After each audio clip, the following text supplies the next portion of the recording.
कमळी या मालिकेच्या आजच्या भागामध्ये आपण पाहत आहोत कमळी आणि निंगी इथे आता बॅक स्टेजला बसलेले असतात, कारण कॉलेजची फ्रेशर पार्टी असते आणि त्यामध्ये इथे कमळीला भाषण करायचं असतं. तेव्हा निंगी तिला म्हणत असते, कमळी असं बोल की गावाकडे कसं सगळ्यांनाच इथे तू गप्प पाडायचीस किंवा सगळ्यांकडूनच कौतुक करून घ्यायचीस, सगळेच इथे हबकले पाहिजे बघ, असंच तू बोल. मी तर म्हणतो असं स्टेजवर भाषण करणं की सगळ्यांना चांगला धडा शिकवला पाहिजे. असं म्हटल्यानंतर कमळीला थोडंसं अस्वस्थ वाटत असतं. ती म्हणत असते, निंगे तू गप्प बसणार आहेस का, असं म्हणूनच ती तिथून निघून जात असते. आणि ती तिथून निघून गेल्यावर आता निंगी म्हणत असते, अगं काय हे, कुठे चाललीस, आणि तुला पाठांतर करायचं आहे ना. तेवढ्यातच इकडे साहेबा त्याची दुर्बीण घेऊनच आलेला असतो. तेव्हाच ऋषी त्याला म्हणतो, काय काय इकडे कुठे सवारी आहे. तेवढ्यातच तो म्हणत असतो, हो इकडे तर यायचंच होतं ना. कसं आहे ना, इकडे मी म्हटलं माझ्या स्वप्नातली जी मैना आहे ती मला भेटेल आणि त्यामुळेच मी इकडे आलेलो आहे.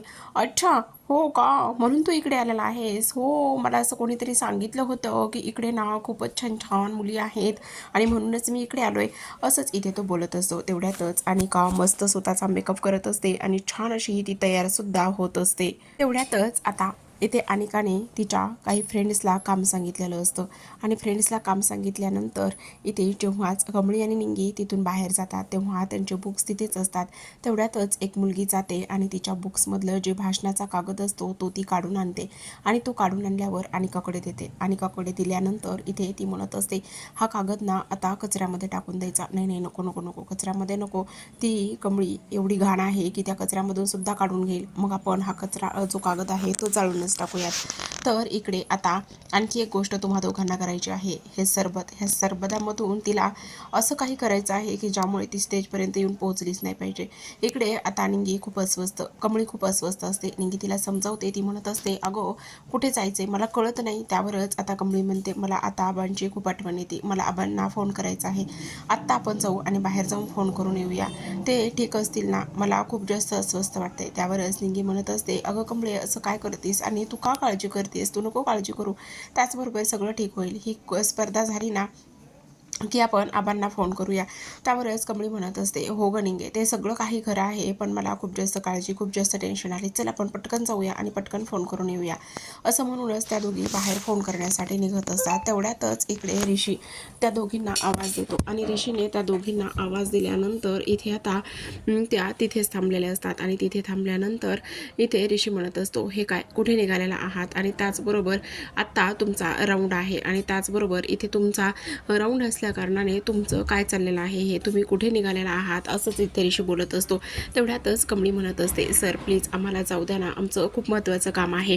आणि तेव्हा ती म्हणत असते, मला आबांना फोन करायचा आहे. आणि तेवढ्यातच ऋषीला आठवतं की आबा ह्या जगामध्येच नाही आहेत, मी पटकन जाऊन फोन करून येते. तेवढ्यातच ऋषी म्हणत असतो, बरं ठीक आहे, तुला फोन करायचा आहे ना, तर तू माझा फोन घे आणि माझ्या फोनवर तू बोल.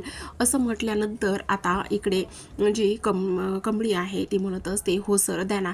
पण तेवढ्यातच आता इथे त्याच्या लक्षात येतं की नाही, मी हिला फोन देऊ शकत नाही. जर मी हिला फोन दिला तर मग मात्र सगळ्या गोष्टी इथे उघड होतील आणि सगळ्या गोष्टी उघड झाल्यानंतर मग काय करायचं, असाच इथे तो विचार करत असतो. त्याचबरोबर नाही, आपण असं करता कामा नये. ह्या सगळ्या गोष्टी इथे आता अशा जर झाल्या तर मग काय करायचं, असाच तो इथे विचार करतो. त्याचबरोबर इथे जर हिने फोन केला तर आबा ह्या जगातच नाही आहेत आणि हे सत्य त्यांच्यासमोर येईल. इकडे आता जो आपला साहेबा आलेला असतो त्याच्या हातामध्ये दुर्बीण असते आणि अनिकाचे जे फ्रेंड्स आहेत ते इथे सरबतामध्ये काही गुंगीचं औषध वगैरे किंवा इथे पोट खराब होण्याचं औषध वगैरे ते इथे मिक्स करत असतात. आणि हे औषध मिक्स करत असतानाच आता इथे त्याने पाहिलेलं असतं आणि त्याने ह्या पाहिल्याबरोबरच लगेचच आता तो म्हणत असतो, अच्छा म्हणजे हे सगळं काही कोणासाठी आहे, तर हे फक्त आणि फक्त इथे कमळी आणि निंगीसाठी आहे. आता ह्या दोघींना तर इथे मला वाचवावंच लागणार आहे, असाच तो इथे विचार करत असतो. आणि ह्या सगळ्या गोष्टींचा इथे आता विचार केल्यानंतर तो लगेचच ते ग्लासेस जे आहेत ते एक्सचेंज करण्याचं काम इथे करत असतो. आता इकडे जे अँकरिंगचं काम आहे ते आपल्या ऋषीला इथे दिलेलं असतं आणि ऋषी अँकरिंग करत असतो. स्टेजवरती वेगवेगळे परफॉर्मन्स इथे होणार असतात. वेगवेगळे कंटेस्टंट असतात आणि त्याचबरोबर त्यांनी वेगवेगळ्या याच्यामध्ये पार्टिसिपेट केलेलं असतं आणि वेगवेगळ्या याच्यामध्ये पार्टिसिपेट केल्याच्यानंतर आता खूपच भन्नाट अशी ही स्पर्धा इथे होणार असते. त्याचबरोबर खूप वेगवेगळ्या विषयावर वेगवेगळ्या याच्यावरती त्यांनी भाषण करण्याचं ठरवलेलं असतं. प्रत्येक मुलगा हा काहीतरी वेगळं घेऊन आलेला असतो आणि प्रत्येकासाठी हे काहीतरी एक वेगळंच असतं. हे सगळं काही खूपच व्यवस्थित आणि छान पद्धतीने अरेंजसुद्धा केलेलं असतं. आता इकडे त्या वेटरच्या हातामध्ये ग्लासेस असतात आणि त्या वेटरच्या हातामध्ये ग्लासेस असल्याकारणाने ते आता इथे कमळी आणि त्याचबरोबर त्या 2 वेण्या घातलेल्या ज्या मुली आहेत ना आणि त्यासोबत त्या गावाकडच्या अशा वाटतात ना, त्यांना हे 2 ग्लासेस इथे द्यायचे आहेत आणि हे 2 ग्लासेस त्यांना दिल्याच्यानंतर आता इथे हे त्यांनाच द्यायचे आहे. तेवढ्यातच आता प्रेक्षकांनो सगळ्यात महत्त्वाची गोष्ट आपल्या साहेबांनी इथे केलेली असते आणि साहेबांनी इथे आता ते ग्लासेस जे आहेत ते इथे बदललेले असतात आणि ते ग्लासेस बदलूनच इथे सगळ्यात महत्त्वाची गोष्ट केलेली असते आणि ती सगळ्यात महत्त्वाची गोष्ट म्हणजेच की इथे ते ग्लासेस ज्या मुलांनी इथे भरले होते त्याच मुलांना रिटर्न ते ग्लासेस दिलेले असतात आणि त्यांनाच ते प्यायलासुद्धा दिलेले असतात.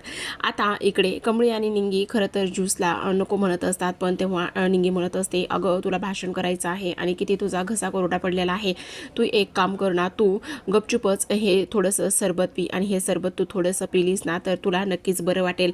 तेवढ्यातच आता इथे निंगी जी आहे ती म्हणत असते आणि आग्रह केल्यानंतर कमळी ते त्यातलं थोडंसं जे सरबत आहे ते इथे पिण्याचं काम करत असते. आता ह्या दोघींनी सरबत पिलेलं असतं, पण आता इकडे जे ग्लासेस इथे बदललेले असतात ते ग्लासेस कोणाला द्यायचं, त्यामुळे इथे साहेबाने पैसे दिलेले असतात आणि हे पैसे त्याच्यासाठी आहेत, हे जे ग्लासेस आहेत ते इथे तू त्याच मुलींना देणार आहेस ज्या मुलीनं आणि ज्या मुलाने हे सगळं काही केलेलं आहे त्यांना हे तू ग्लासेस इथे देणार आहेस, असंच इथे आता ते बोलत असतात. आता त्यांनी ह्या सगळ्या गोष्टी इथे बोलल्याच्या नंतर इकडे दुसऱ्या बाजूला आता त्यांना असं वाटत असतं की त्यांचा जो काही इथे प्लॅन आहे तो मात्र अगदीच यशस्वी झालेला आहे, पण मात्र त्यांचा जो प्लॅन आहे तो इथे अजिबातच यशस्वी झालेला नसतो. तर तो प्लॅनचे इथे अगदीच 12 वाजलेले असतात. कारण आता त्या प्लॅनचे कशा पद्धतीने 12 वाजलेले असतात, तर ज्या मुलांनी इथे आता ते ज्यूसमध्ये ज्या औषध गोळ्या वगैरे मिक्स करून दिलेली होती, पावडर मिक्स केलेली होती, ते त्यांच्यावरच उलटलेली असते आणि त्यांना मात्र आता इथे बाथरूमच्या चक्रा ह्या माराव्या लागणार असतात. आता कमळी आणि त्यासोबत निंगीला अजिबातच कमळीला शांत बसवत नसतं. ती म्हणत असते, नाही, फोन केल्याशिवाय मला चैन पडणार नाही, चल आपण पटकन जाऊयात आणि पटकनच जाऊन फोन करूयात. असं म्हणूनच आता तिथे एक टेलिफोन असतो आणि त्या टेलिफोनवरून ती इथे फोन करण्याचं काम करत असते आणि टेलिफोनवरून फोन करण्याचं काम केल्याच्या नंतर इथे आता ती खरं तर सरू जी काही सरू आहे तिला फोन करते आणि सरू तेव्हा मंदिरामध्ये आलेली असते. सरू फोन तिचा वाजत असतो, पण ती म्हणत असते आता यावेळेला कोण फोन करते आणि तेव्हा ती शेवटी फोन उचलते. आता तिनं फोन उचलल्याच्या नंतर इथे इकडून कमळी जी आहे ती काही बोलत नसते आणि तेव्हाच इथे फक्त हॅलोच ती म्हटलेली असते आणि हॅलो म्हटल्याच्यानंतर बोलायचं नाही तर उगाचच फोन कशाला करायचा आणि उगाचच त्रास कशाला द्यायचा. पण इकडे सरूला गोष्ट लक्षात येते. ती म्हणत असते, नाही, नक्कीच इथे कमळीचा फोन होता आणि कमळीचा फोन असल्यानंतर तीच होती हे सरूला मात्र समजलेलं असतं. आता इकडे कमळी जी आहे ती इकडे खूप जास्त अस्वस्थ असते आणि तेवढ्याच निंगी म्हणत असते, अगं कमळे, काय झालेलं आहे, तू का अशी अस्वस्थ आहे. तेवढ्यातच आता कमळी म्हणत असते, तुला एक गोष्ट सांगू का, मी आईचा फक्त आवाज ऐकला, पण आईचा आवाज ऐकल्यानंतर मला असं वाटतंय की आई खूपच मोठ्या टेन्शनमध्ये आहे आणि त्याचबरोबर आईला कसलं तरी टेन्शन आहे, असंच इथे ती बोलत असते. त्याचबरोबर आता इथे दुसऱ्या बाजूला जी काही कमळी आहे, कमळीचं इथे हे सगळं काही चालू असतं आणि त्याचसोबत आता कमळीला स्टेजवर इथे बोलवत असतात, पण कमळी मात्र इकडे फोन करण्यासाठी गेलेली असते. तर आता इकडे अनिकाचा नंबर असतो आणि अनिकाचा नंबर असल्या कारणाने अनिकाला स्टेजवरती बोलवण्यात येतं. अनिकाला स्टेजवरती बोलवल्याच्या नंतर आता इकडे अनिका स्टेजवरती येते आणि ती म्हणत असते की खरं सांगायचं तर माझ्या आयुष्यामध्ये मी कोणाचा इथे गायडन्स घेते किंवा माझ्या आयुष्यामध्ये मी सगळ्यात इम्पॉर्टन्स कोणाला देते तर ती आहे आलिया भट. खरं पाहायला गेलं तर मला आलिया भट खूप आवडते आणि आलिया भट आवडत असल्या कारणाने मी अगदीच तिला माझं सगळं काही मानते. म्हणजे तिचं राहणीमान असो, तिचं बोलणं असो, तिचं करिअर असो, ह्या सगळ्या गोष्टी मी आलिया भटकडे पाहूनच फॉलो करत असते. माझ्यासाठी ती खूपच मोठं इन्स्पिरेशन आहे, असं इथे ती बोलत असते. आणि तेव्हाच इकडे हे सगळं काही ऐकल्यानंतर मात्र इथे अन्नपूर्णा मॅडमला थोडंसं आश्चर्य वाटलेलं असतं.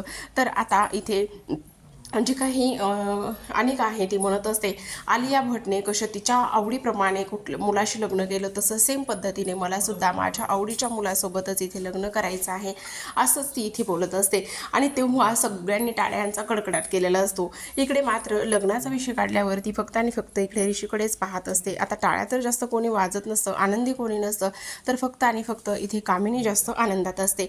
आता इथे ऋषी म्हणत असतो, आता सगळ्यात महत्त्वाची गोष्ट म्हणजेच की एक मुलगी गावाकडून आलेली आहे आणि ती इथे ही स्पर्धा जिंकण्यासाठी त्याचसोबत ह्या कॉलेजमध्ये ॲडमिशन मिळवण्यासाठी तिने खूप काही कष्ट केलेले आहेत, खूप काही मेहनत केलेली आहे आणि त्यामुळे ती इथंपर्यंत येऊन पोहोचलेली आहे. आज तीच इथे येणार आहे. तिच्याबद्दल, स्वतःबद्दल आणि त्याचबरोबर आणखी काय सांगणार आहे, ह्या सगळ्या गोष्टी आपल्याला इथे पाहायच्या आहेत, असंच इथे ऋषी बोलत असतो. तर आता इथे निंगी म्हणत असते, चल लवकर पटकन, किती उशीर होतोय. आणि तेवढ्यातच आता कमळी तिचं रजिस्टर चेक करते, ज्यामध्ये तिने तिचं भाषण लिहिलेलं असतं. जेव्हाच ती चेक करते तेव्हा मात्र त्या रजिस्टरमध्ये तिचं भाषण लिहिलेलं नसतं. तेव्हाच ती म्हणते, अगं इथे तर नाही आहे माझं भाषण, कुठे गेलेलं आहे, सापडत नाही आहे. त्यावरच आता अनिंगी म्हणत असते, अगं असं काय करतेस, तूच तर ठेवलं होतंस ना, मग कुठे गेलं आणि असं कसं नाही आहे. तेवढ्यातच ती म्हणते, अगं पण असू दे ना, तुला तर पाठ आहे ना, मग काय करायचं आहे. तर इकडे मात्र कमळीच्या नावाची अनाऊन्समेंट झालेली असते. कमळी आत्तापर्यंत स्टेजवर आली नाही म्हणूनच सगळेजण तिला लूजर लूजर लूजर म्हणत असतात आणि सगळेजण हसायला लागलेले असतात.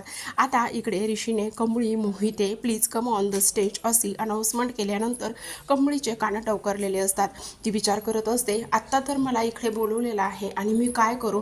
आता त्याचसोबत सगळ्यात महत्त्वाची गोष्ट म्हणजेच की ऋषी धावतच इकडे गेटकडे जातो आणि ज्या ठिकाणी कमळी आणि निंगी असतात त्या ठिकाणी तो जाऊन त्यांना घेऊन येत असतो आणि तो म्हणत असतो, तुम्ही इथे काय करताय, तुम्हाला इकडे स्टेजवरती बोलवलेलं आहे आणि तुम्हाला स्टेजवरती बोलवलेलं असल्याकारणाने चला पटकन, असं म्हणूनच आता ऋषी स्वतःच कमळीला स्टेजवरती घेऊन आलेला असतो. आता जेव्हाच कमळी स्टेजवरती येते, कमळी स्टेजवरती आल्याबरोबरच सगळेजण तिला पाहतात. तेवढ्यातच आता रागिनी म्हणत असते, ह्या माझ्या सासूबाईला ह्या असल्या गावच्या मुलीचा पुळका आहे आणि तिच्यासाठीच इथे ही हिचं कौतुक करत आहे. तेवढ्यातच आता कमळी स्टेजवरती येते. कमळी स्टेजवरती आल्याबरोबरच आता ती लगेच स्टेजच्या पाया पडत असते आणि तेव्हा इथे अन्नपूर्णा मॅडम म्हणत असतात, बघितलं, ही मुलगी गरीब जरी असली, गरीब घराण्यातून जरी असली, श्रीमंत जरी नसली, तरीसुद्धा तिच्या आईवडिलांनी हिच्यावरती किती छान संस्कार केलेले आहेत.